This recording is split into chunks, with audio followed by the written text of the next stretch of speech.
This episode of Capes and Lunatics is brought to you by Tweaked Audio. Get awesome headphones, go to tweakedaudio.com and use the coupon code Southgate to get 30% off, free shipping, and a lifetime warranty. Or you can get there through the link on our website, southgatemediagroup.com.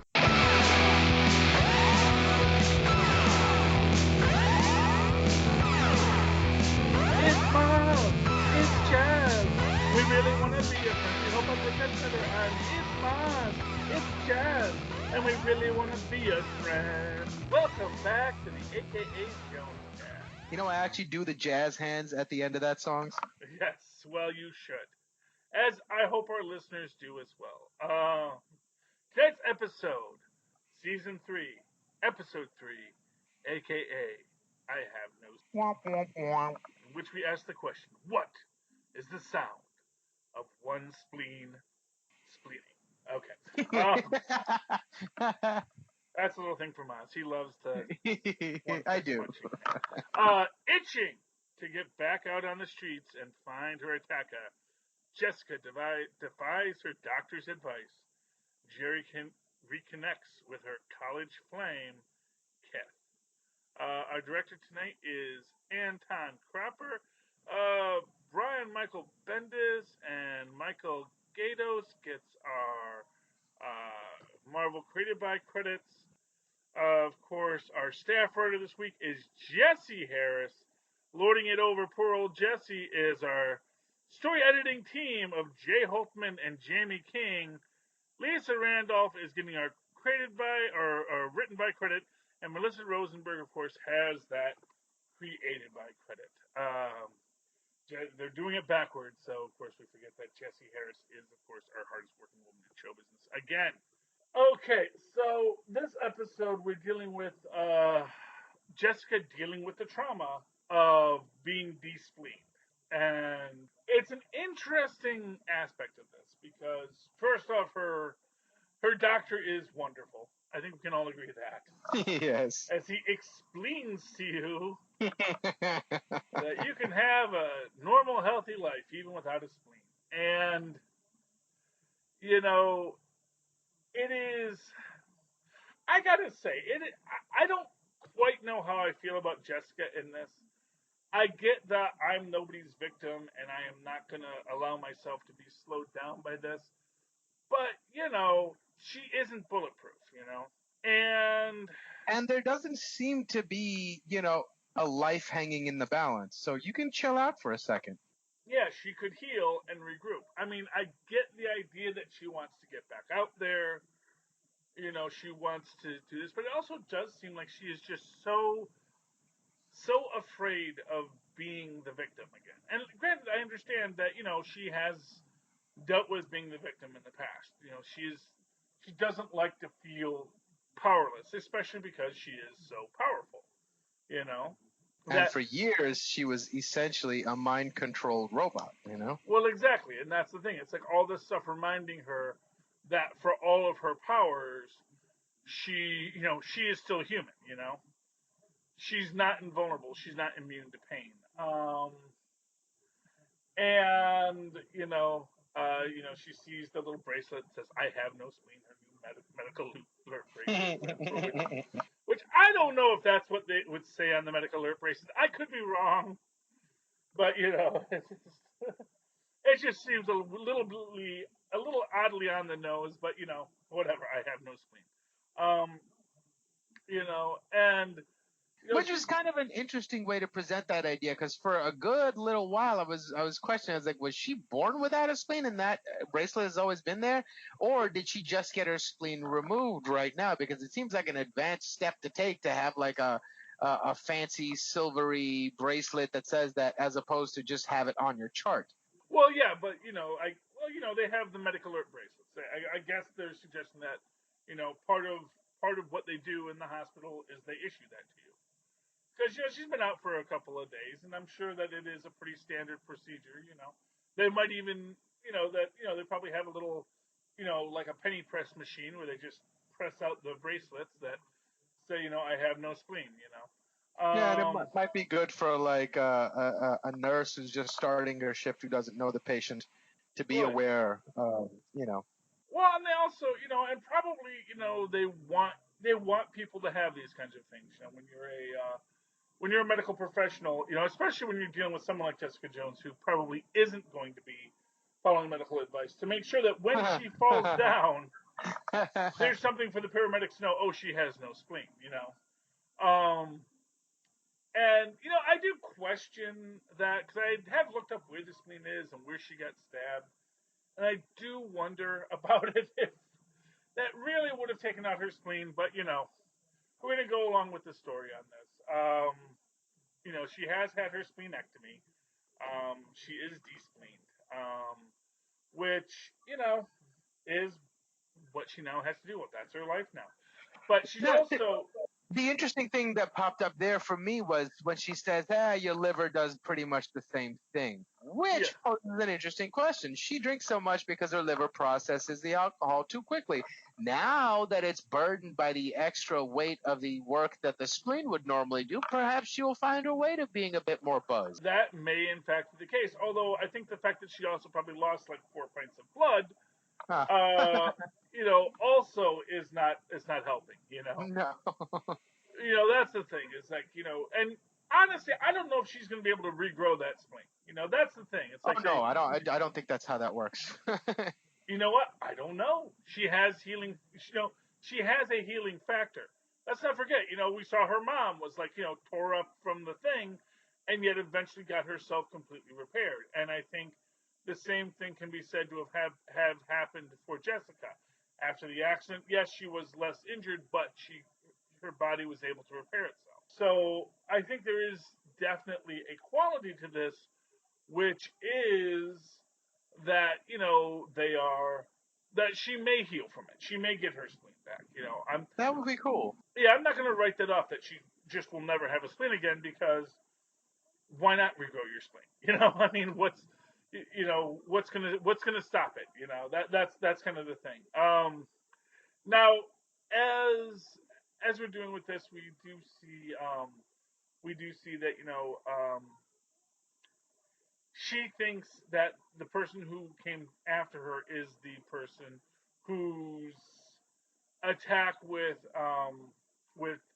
Patsy, yeah, that she thwarted, and she's just, I need to give me a name and I'll track him down, yada yada yada. Meanwhile, of course, she can barely stand, and we see that the first time she tries to stand, and the doctor says, "You are a fall risk." You can't just stand up. That's not how these things work. You know. Um, but it is, you know, that I think is the defining quality of this is Jessica pressing herself away from what she should be doing, and honestly, for what it's worth, people enabling her. Um, even Acosta when she's coming to and he gets up, or Eddie Costa, and she like kicks him in the chest, knocking him back in the chair. You know, yeah, and it's like, come on, I'm trying to do right by you here. Yeah, but that's Jessica too. She can't accept a nice thing from anybody, or Yeah, maybe one or two people. But other than that, she's like, don't get too close to me. Get away from me. and he's saying, I'm here to take your statement, and just the fact that yeah, you know, you're the victim of the crime, and he's like, just because my name's on that file doesn't mean I'm a victim. But I kind of just want to say, yes, actually, that is the definition of being a That's victim. exactly what it means. A crime was committed against you, but again, everyone is just going to, it's sort of like, and I think this is also to her detriment there, that everyone is kind of,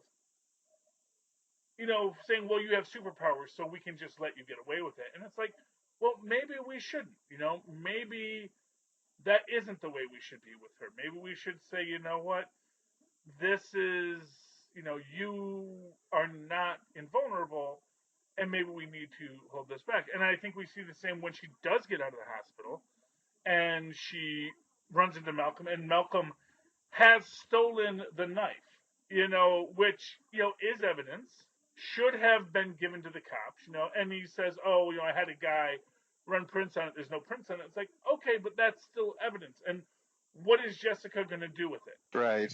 And what is hurt by having by having the cops have it? Because you can say this was, this is the nut that, because Costa gives her the file, he says, here's everything we have on it. We haven't found the knife yet, and it's like all you're doing is making it harder for the cops to do their job, and even in its own way to have Jessica do her job. But I think in truth it was more a gesture. He wants to be friends with her again. And especially being that he is deeply questioning what he is doing right now and whether that's a true expression of who he wants to be. Mm-hmm. And the last bastion of self-sacrifice and trying to do the right thing for people is Jessica.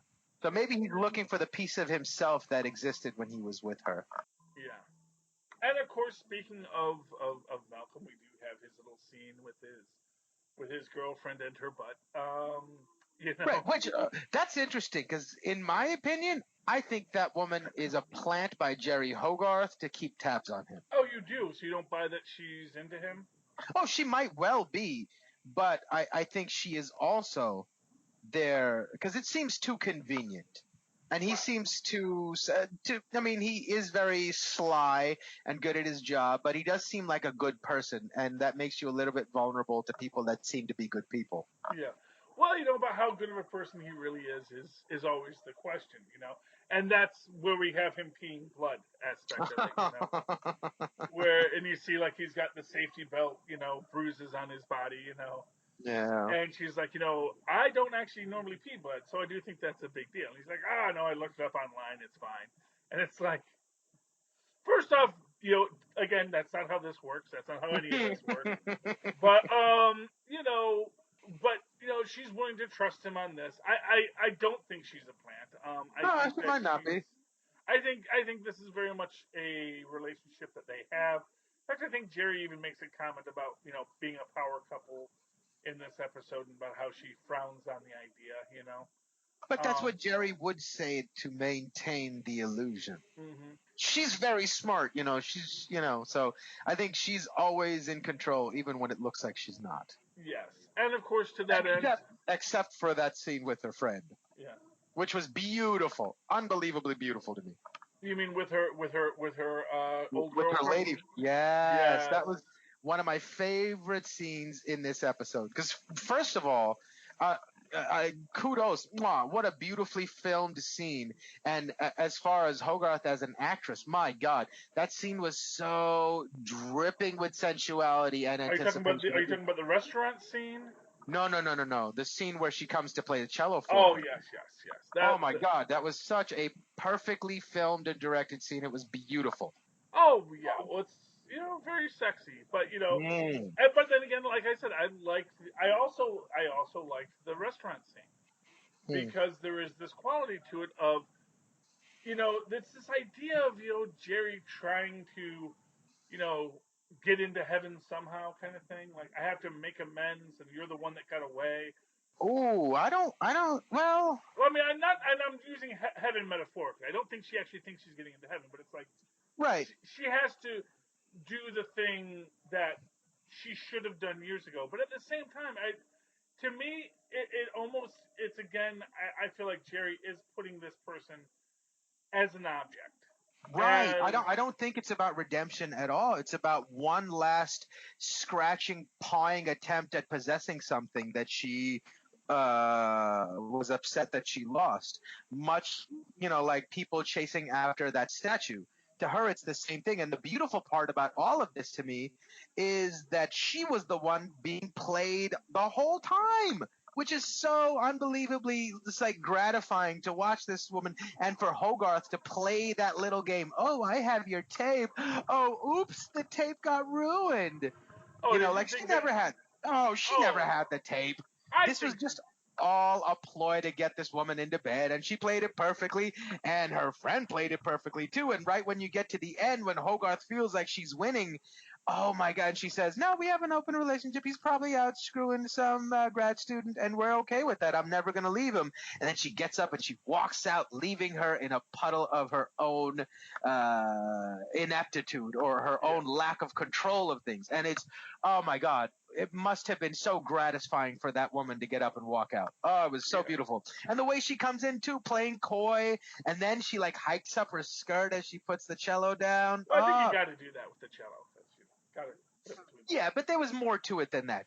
She said, because she mentioned when you put the cello between your naked legs, and then she gives her just a little bit of hint of nostalgia and says, "Come get it," and she does. But really, she was coming to get it. Yeah. Well, and that is, and I think that is the quality here that we're working with, and that, of course, this is why, Malcolm goes in and puts on the spyware on the guy's computer, accidentally gets caught by the professor, but pawns it off. Although it is interesting how they present that. But what I liked about that also scene is that you have to look at it like this is basically what Hogarth did to her. Hogarth left her for Wendy for whatever reason that she did that. And that's why I also kind of feel like she's this woman isn't the lost love of her life. This was just the girl that she had before Wendy, and her relationship with Wendy went bad. And again, because she cheated on her the same way that she cheated on this, and it's like, even if she was with this woman, basically it's like, well, I only have so long left, so I probably can stay loyal to you for the amount of time I have left, Yeah, and what's funny is her true colors show at the end when not only has she succeeded in sleeping with this woman, but now she's out to destroy her. She's like, that's not enough. Dig deeper, Malcolm. Yeah. And she has this hurt and vengeful look on her face, which is really sort of her motivation. Yeah, It has nothing to do with. I don't think she's trying to destroy her. I think she's trying to destroy her husband. Well, yeah, but by extension, like this is something that's important to this woman, so it's obviously going to wreck her world if she destroys the man. Yes.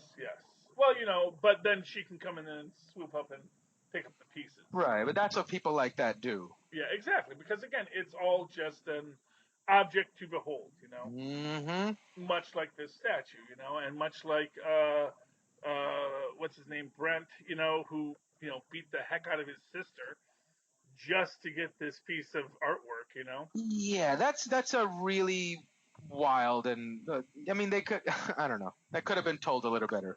Well, I think the idea is that this guy is a nefarious person, and it's kind of he did this because he's a nefarious person, and that's he is a sociopath. And that's how he is. And not for nothing, we don't know what kind of person his sister is. We just know his sister got beaten up.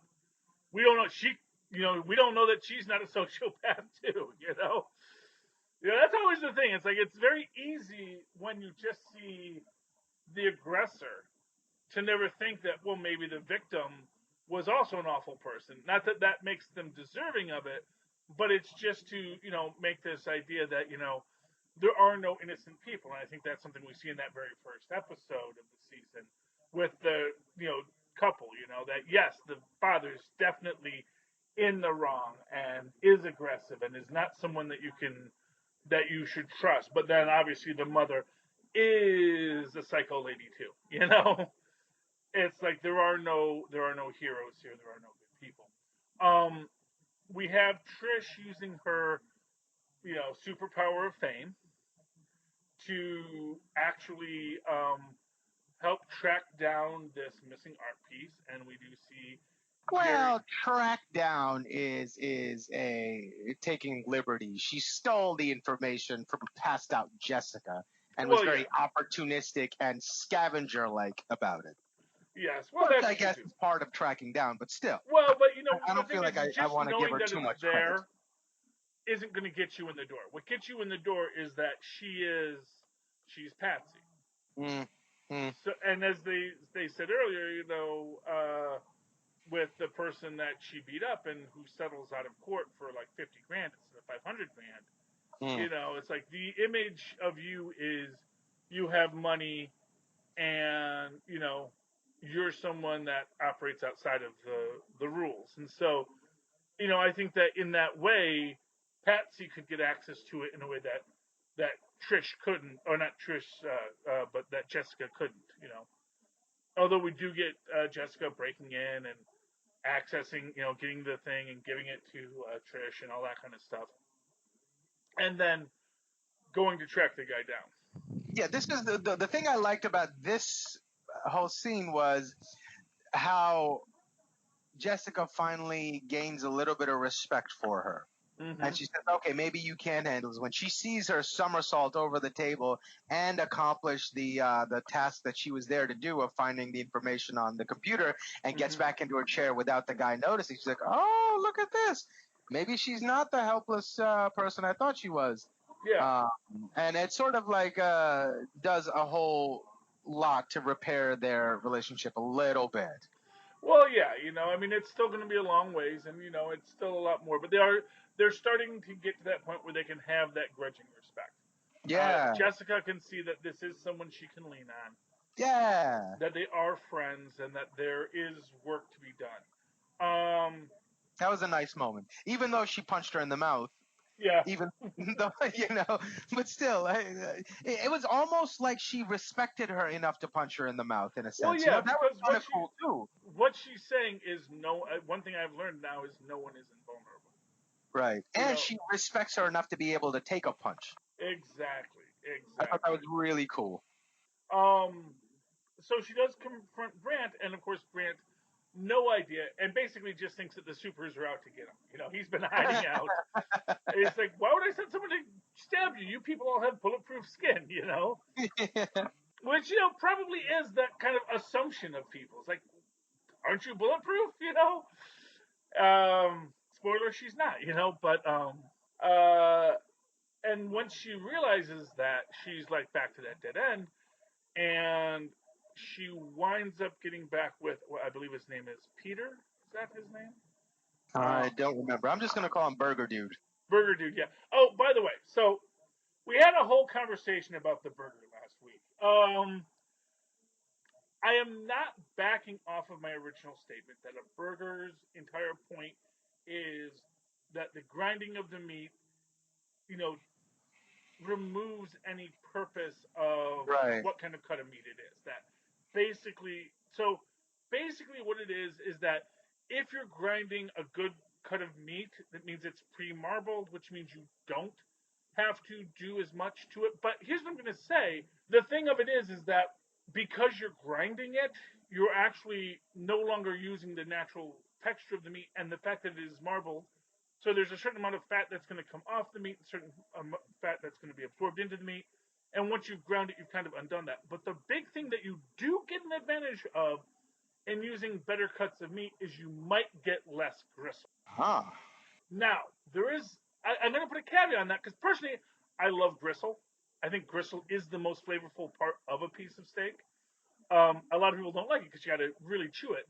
But when you're grinding it, it just gets mixed in with the fat and the meat. And so you don't notice it as much until you get that little bit of bone or that little bit of gristle that's pretty hard. And that can take you out of the experience. And so in that sense, if you're using really cheap meat that's very gristly meat, yes, you're going to have a lower quality burger. But my take on it is not so much that the cut of the meat is okay, but just making sure it's a decent cut. It's decent meat without a lot of gristle, and you're going to be able to get to where you want to be. And again, like I would say, your biggest thing about that is that you're taking what is already tender meat or good meat, and you're just grinding it, and you're taking away all the qualities of that made it a good. That made the brisket good meat. Yeah. What I'll say is, I mean, like obviously, it would be a better use of that cut of meat to cook it as as it is. Exactly. No, for sure, without a doubt. But I think the thing is, there's something to be said for grotesque opulence. To say, I'm gonna make a burger so frivolously luxurious that I'm gonna take something wonderful and destroy it to make something not as good, but it's gonna be better than what the other version of it would be. Wow. So in that dynamic, it's sort of like unnecessary, and in that it is the draw of it, I think. But like I said, to me, that's like making beef jerky out of filet mignon. Yeah, it's like once you've made it into jerky, the fact that it used to be a filet doesn't really affect it anymore. And also, and this is just another weird aspect of it. And this goes to, that just because it's a certain cut of meat, or Hmm. even from a certain kind of cow, doesn't mean that that was actually a good cut of meat. Hmm. So it's like, if you can have you can have gristly brisket. You can have meat that was that has old bone, that has all kinds of things that makes it a lower quality, a lower grade of meat, but it's still from that part of the cow. Um, so again, in this case, we are saying this is a high quality meat. He's grinding up, he's making it, he is curating it, as you say. And I'm not going to deny that it was probably a much better burger than the frozen patty, the mass produced patty that she was likely eating before that. But that I mean that's all. But I will give that, yes, when you come to questions of gristle, bone, and other qualities of meat like that, you are going to find yourself where, yes, certain cuts of meat could be better for making a burger than other cuts of meat. It's just whether or not that specific thing is going to make it better. But anyway, Yeah. as they're there and they're having this moment, and suddenly Jessica has her revelation that the guy wasn't there to stab her, the guy was there to stab Burger Guy. Right. And But then why stab her at all? because he was just waiting for the person to come out. Oh, so he didn't realize that she would answer her own door. Yeah, I mean, there's actually some problems with that in and of itself. I think that maybe doesn't 100% work. But in the way that we're looking at it, it does appear that the guy definitely was trying to. The guy was there to get Burger Guy, not Jessica. And I think I think it's stuff that I have watched ahead. That you can argue why this all works out, but as it plays out in that moment, I think it's strongly shown in this moment that this is what she realizes. She realizes that the guy was there for Burger, not for her, and now she has to figure out who wants to kill you. Yeah, no, and it's also, it makes me think that having not watched ahead, it makes me think that maybe this is the mania taking over Jessica's mind. Now that one target is removed, she has to find a new target to dump this emotion onto, and he was there, and it's like, it's your fault. And when it Yeah. turns out not to be him, she'll find somebody else to blame. It's your fault. Well, yeah, but I mean, I gotta think that there is actually a strong argument that she is probably right. Not just because I've already seen it, but I think that it would take away from her as a detective.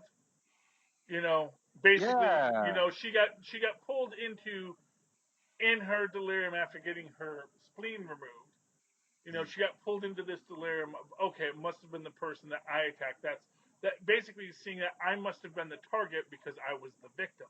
Right. And what she sees now is, as she breaks it down, she realizes that this person came to the door when she was with this guy. And again, this is also an interesting point. This was actually something that Burger Guy says.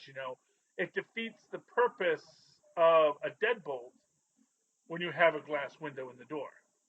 That it's like, the whole point of the deadbolt is that someone can't break down your door.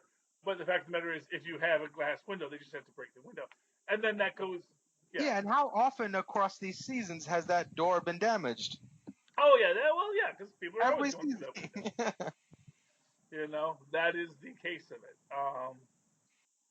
Yeah, yeah. So I do, and she picks up Burger Guy and makes him do that thing. I do think that works out nicely, and I do think that there is, and I think that what it is she's remembering that when the guy stabbed her, he was shocked that it was her, that he was planning on stabbing the guy. He reacted as soon as he came out, and that's what led to her getting stabbed, and then the guy ran because he realized he stabbed the wrong person, and you know that this wasn't what he wanted. So, and that is the rest of the mystery that we're going to be unraveling for the rest of the season. Okay, any final thoughts on tonight's episode, Maz? No, I've been sort of angry at Trish this whole time, but like watching them reconcile a little bit kind of made me soften up a little bit. I'm excited to see them tag team a case. Yeah.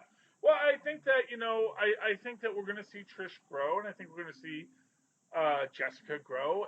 But at the same time, I think we're also going to see a lot of the problems that plague every kind of superhero drama. That especially when someone, nothing is more dangerous than believing yourself righteous. Indeed. And when we think about Pilgrim in the Last Punisher season, about how that sense of righteousness blinded him to the actions he was taking. And I think that sometimes that plagues all superheroes, where they just believe. And again, this is something we see this episode with Jessica, where she is so certain of who the criminal must have been, it blinds her to the reality of what was right in front of her. So, I think that is what we're going to be exploring, and it's going to be a fun ride. It's going to be a fun ride. Okay. In the meantime, Maz, if people would like to talk jerky or hamburgers or Jessica Jones with you, Maz, how can they find you? Oh, if they want to get my secret pepper spice blend that I make, they can email me at mozzmanzor@gmail.com or find me on Facebook under Moz Manzor. That's MOZZMANZOOR. And of course, you can always write to me that old-fashioned email way the way our Moz and Paz once did at superconnectivityblog@gmail.com. That's superconnectivityblog, all one word, at gmail.com. Of course, follow me on Twitter as I live tweet Agents of S.H.I.E.L.D. when I can, and Cloak and Dagger when it's back, and the Orville when it comes back too, at Charlie Esser. That's CharlieEsser. Look for the two E's in the middle. For quality. Bing! There you go. All right. Thank you, cats and kittens, for joining us once again for the AKA Jones cast. Join us again next week, because me and Maz just really want to be your friends. Good night.